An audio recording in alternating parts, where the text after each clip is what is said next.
What if the most forbidden place on our planet is also the most important?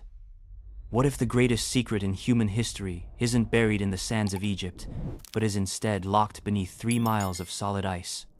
Before you watch any further, hit that subscribe button and turn on notifications, because we are about to journey to the one place on Earth you are not allowed to go: Antarctica. It is a continent of ghosts, a world of white, twice the size of Australia, holding 90% of all the planet's ice. It is the coldest, driest, windiest, and most isolated place on Earth. For all of human history, it was Terra Australis Incognita, the unknown southern land. But in 1959, at the absolute peak of the Cold War, the world's two greatest superpowers, the United States and the Soviet Union, did the unthinkable. While pointing nuclear missiles at each other across the globe, they, along with 10 other nations, quietly signed the Antarctic Treaty. This document, unprecedented in human history, declared the entire continent south of the 60th parallel a scientific preserve. It banned all military activity. It forbade nuclear tests. And, most critically, it froze all territorial claims, effectively placing the entire continent under a unified, secretarial control. It was a gesture of global peace that was entirely out of character for the time. And it begs the one central question: why? What could be so important, so valuable, or so dangerous about this wasteland of ice that it forced sworn, mortal enemies into a sudden and binding pact? For decades, that question remained, hanging in the frozen air. The continent was a blank spot, guarded by international law, and an environment so hostile it served as its own best defense. But now, in the age of digital archaeology, our eyes in the sky are beginning to see through the whiteout. And what they are finding suggests the treaty was not just to protect science, but perhaps to hide a truth our world was not ready for. In 2016, satellite images taken over the remote, inaccessible Ellsworth Mountains sparked a firestorm of global curiosity. The images revealed a shape, a structure, a perfect four-sided pyramid, its geometric faces and sharp, defined peak looking utterly, impossibly out of place in the natural, wind-scoured landscape. Geologists were quick to offer a rational explanation. They call it a nunatak, a mountain peak that juts out above the ice. They explained that over millions of years, the extreme cycles of freezing, thawing, and brutal, scouring winds can, in theory, carve solid rock into surprisingly geometric forms. They pointed to the famous Matterhorn in the Swiss Alps as a similar, natural example. But the Antarctic pyramid is different. The Matterhorn is a jagged, chaotic spire. This structure has 4 distinct, triangular faces that appear to align almost perfectly with the cardinal directions. It looks less like a mountain and more like a monument, a weathered relic of a purpose we cannot comprehend. This single anomaly opened the floodgates. As researchers and theorists, no longer bound by the budgets of national science foundations, they began to scan the continent from their laptops, they found more. In a remote region of East Antarctica, a massive rectangular opening is clearly visible on a sheer rock face. It is a symmetrical void, a shadow of perfect geometry that looks for all the world like a colossal doorway, large enough to swallow a passenger jet. Further along the coast, another image revealed what appears to be a vast, impossible staircase, its steps ascending from the frozen sea ice, parallel and evenly spaced, into the side of a snow-covered mountain. Are these just tricks of light and ice? Is it pareidolia, our brains seeing patterns in the chaos? Or, as the ice begins to melt, are we finally seeing the eroded ruins of a world that existed long before our own? The idea of a civilization at the South Pole seems like pure fantasy. The mainstream story of our planet is clear. Antarctica has been a frozen, uninhabitable wasteland for at least 14 million years. Homo sapiens, our species, only evolved around 300,000 years ago. The timelines, quite simply, do not overlap. There was no one there to build anything. The case, it seems, is closed. But what if that case is built on a foundation of flawed assumptions? What if the evidence against this timeline has been staring us in the face, not just from space, but from our own history books? The first piece of evidence is not an anomaly. It is a scientific, undeniable fact. Antarctica was not always a frozen desert. Deep within the ice cores, and in the exposed rock of its mountain ranges, paleontologists have found the proof. They have not just found microfossils. They have found fossilized leaves.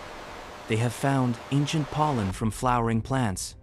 In regions like Alexander Island, they have found entire forests of petrified trees, some 7 meters tall, still standing upright, their roots locked in the ancient soil they once thrived in. Around 100 million years ago, Antarctica was green.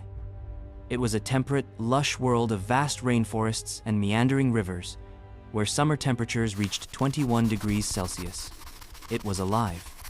This single, proven fact opens up a disturbing possibility. Our timeline of human evolution might be correct, but what if something else, something older, lived and died on that green continent, leaving behind only ruins that we are now mistaking for mountains? This brings us to the second piece of evidence, not from the ice, but from a dusty archive in Istanbul. It is the Piri Reis map, compiled in 1513 by an Ottoman admiral. The map is famous for showing the coasts of South America and Africa with an accuracy that was, for the 16th century, seemingly impossible. But the most shocking part is what it shows at the very bottom of the world. A large landmass, a southern continent, a landmass that we now know as Antarctica. But the map does not show a circular, ice-covered blob. It appears to show a detailed coastline without ice. It shows mountain ranges, rivers, and bays that are eerily similar to the bedrock beneath the ice, a landscape no human has seen for millions of years. The Admiral, Piri Reis, wrote in his margins that his map was not his own work. He said it was a compilation based on dozens of much older source maps, some dating back to the time of Alexander the Great, and others even older. This map became the obsession of historian Charles Hapgood. He proposed a radical theory that the Piri Reis map was a genuine relic from a prehistoric, advanced seafaring civilization. A civilization that had charted the entire globe during the last ice age, when sea levels were different and parts of Antarctica were possibly still ice-free. A civilization that was wiped out by a global cataclysm, leaving only fragments of their knowledge behind. Hapgood's theory was dismissed by mainstream academia for decades. It was impossible. Until modern, ice-penetrating radar surveyed the bedrock of the continent and found that the landscape hidden beneath 2 miles of ice bears a chilling, undeniable resemblance to the one drawn on that impossible 500-year-old map. If a lost civilization seems too remote, too ancient, the modern history of Antarctica is even more unsettling. It is a story of dark obsessions, secret expeditions, and a global military confrontation that was buried by history. In the 1930 seconds, as the world teetered on the brink of a second global war, the Nazi regime in Germany was driven by more than just territorial ambition. Within the highest circles of the SS, there was a deep and perverse obsession with the occult, with ancient myths of a hollow earth and the lost, Aryan super race of Thule, or Hyperborea. They believed that finding this lost homeland, or its advanced technology, was the key to their global domination.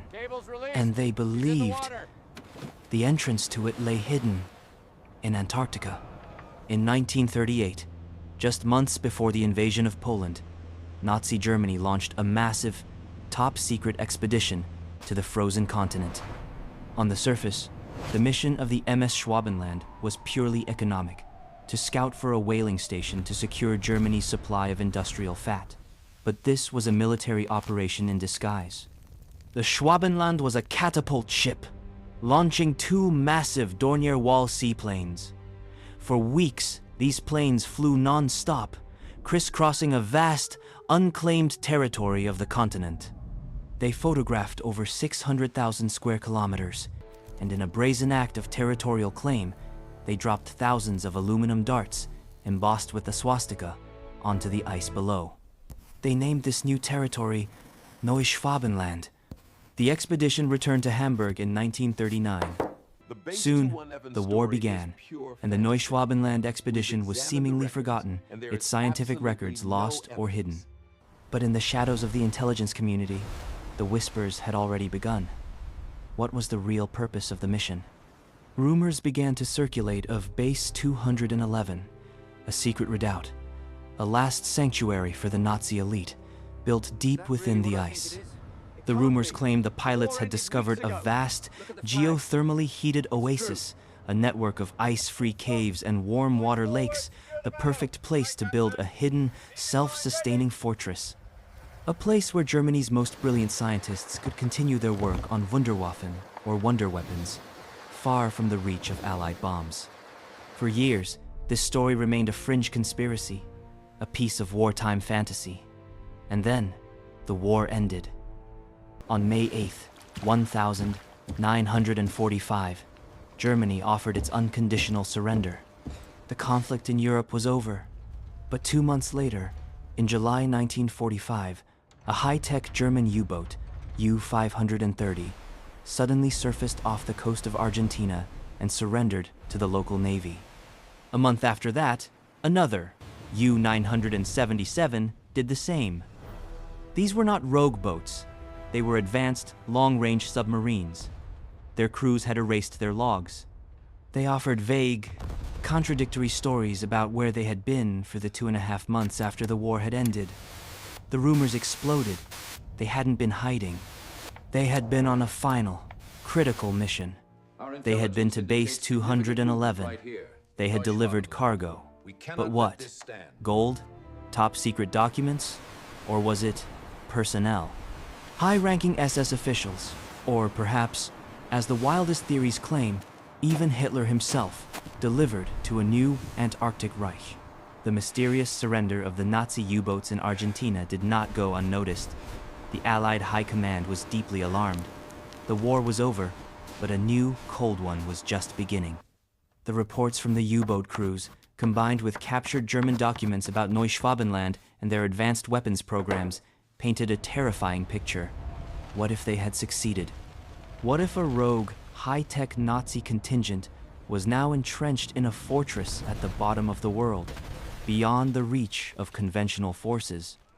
The United States decided it had to find out. In 1946, the US Navy launched the largest, most secretive, and most bizarre military operation in Antarctic history. It was codenamed Operation Highjump. This was no small scientific team. This was a full-scale naval armada. It included an aircraft carrier, 13 other warships, and over 4,700 combat-ready troops.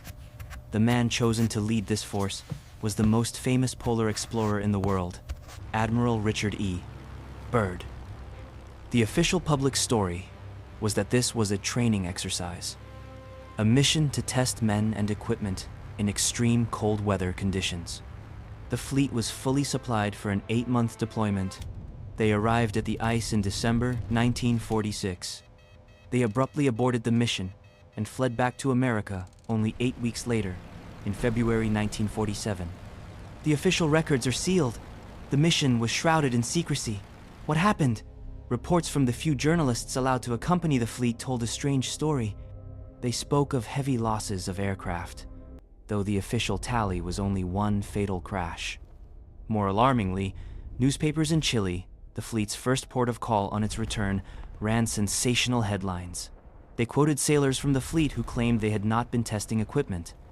They claimed they had met resistance and had been forced to retreat. Resistance from what?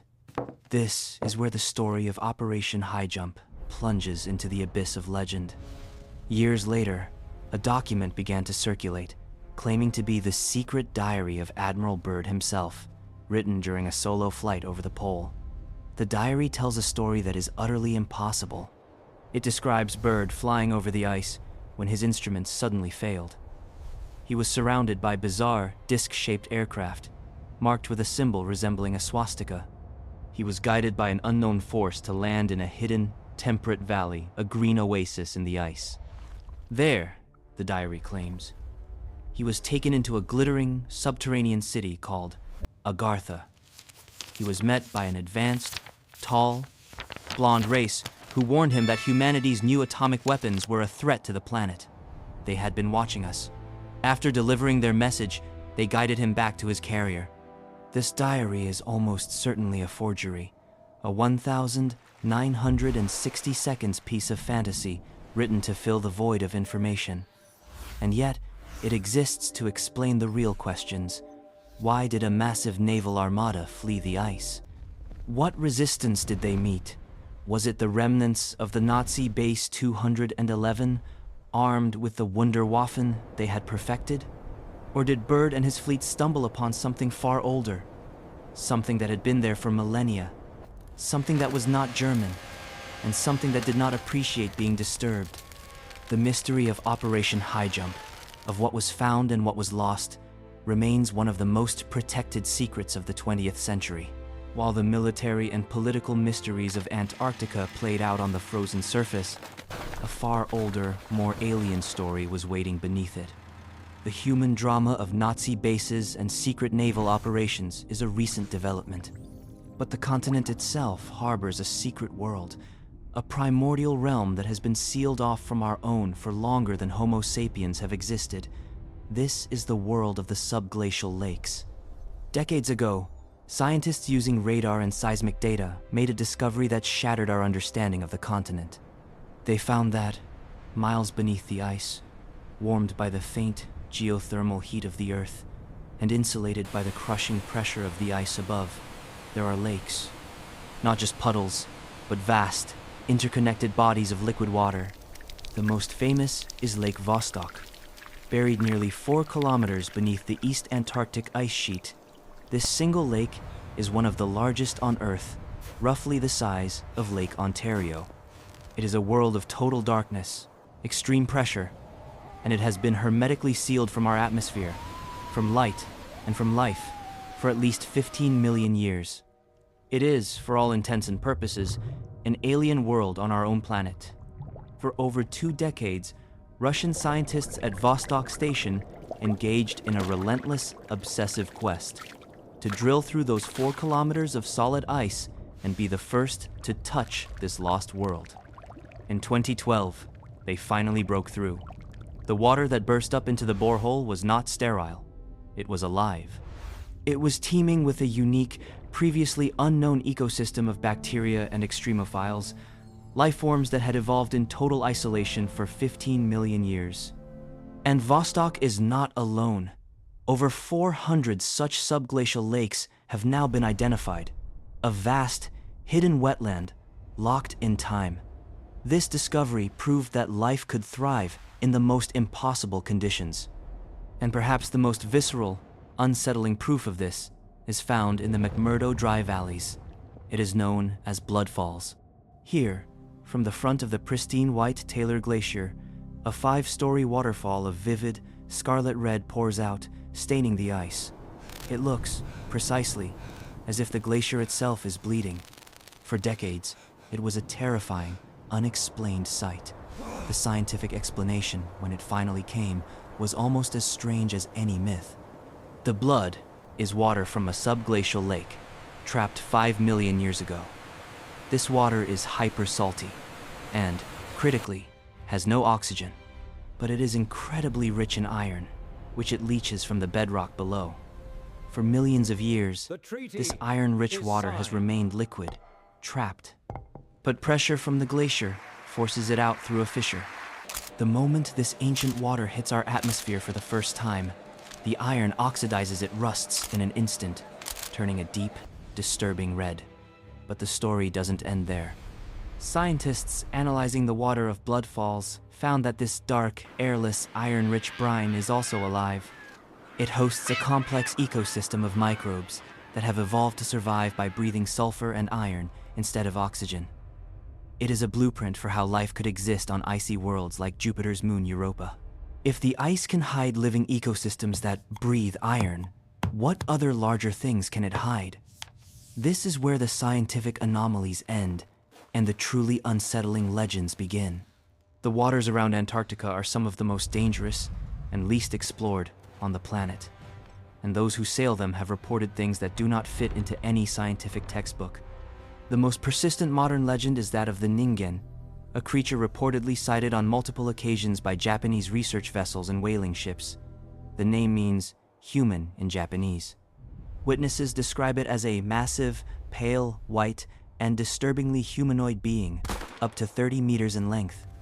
It is said to have 2 small eyes, a wide mouth, and, in some accounts, even arms and hands. It rises silently from the depths, its pale form almost indistinguishable from the icebergs, before vanishing back into the black water. Is it an unknown species of whale? A misidentified giant squid? Or something else? The legend of the Kraken is also given terrifying life here. We know that colossal squid, the largest invertebrates on Earth, hunt in these depths. And in 2016, satellite imagery near Deception Island captured a disturbance in the water, a shadow so large that many claimed it was the Kraken. While scientists identified it as a sea stack, the image proved our fascination with giant life in these depths. But not all the legends are of monsters. Some are of ghosts. The tale of the ghost ship Jenny, a whaler found in 1840, frozen solid in the ice. The crew was found aboard, frozen at their stations. The captain's final log entry, dated 17 years prior. May 4th, 1823. No food for 71 days. I am the only one left alive. Or the famous account of Sir Ernest Shackleton, who, on his desperate life or death trek across South Georgia, reported the powerful, shared sensation that a 4th member was walking with his 3-man party, an unseen, benevolent presence guiding them to safety. Pyramids, ancient maps, Nazi bases, UFOs, ghost ships, alien lakes. It all leads back to one moment, the final, and most important, mystery, the Antarctic Treaty. For many theorists, the 1959 treaty is not a peace pact. It is the single greatest cover-up in human history. The theory is this: Operation Highjump did not fail. It succeeded. Byrd and his Soviet counterparts did find something. They found Base 211, or the ruins of Agartha, or an alien outpost, or something. And it was so powerful, so far beyond their control, that the 2 mortal enemies of the Cold War called an immediate truce. They signed a treaty to quarantine the continent, to keep humanity out, and to keep it in. The scientific research is a front, a way to maintain a presence and monitor the situation. For 60 years, that quarantine has held. But now, a force more powerful than any treaty is breaking it. The ice is melting. Climate change is doing what no military dared to. The Antarctic Peninsula is one of the fastest warming places on Earth. The Great Thaw has begun, and as the ice recedes, it is, by default, an archaeological revelation. The secrets that have been buried for 15,000 or 15 million years are being exposed. The thaw is not just an ecological catastrophe, it's a countdown. We are about to find out, whether we want to or not, what has been sleeping beneath the ice. The forbidden continent is finally and irreversibly waking up. What do you think is the biggest secret Antarctica is hiding? Was it a lost civilization, a secret Nazi base, or something else entirely? Let us know your theories in the comments below. And if you believe these secrets need to be told, subscribe to the channel and share this video. Keep questioning.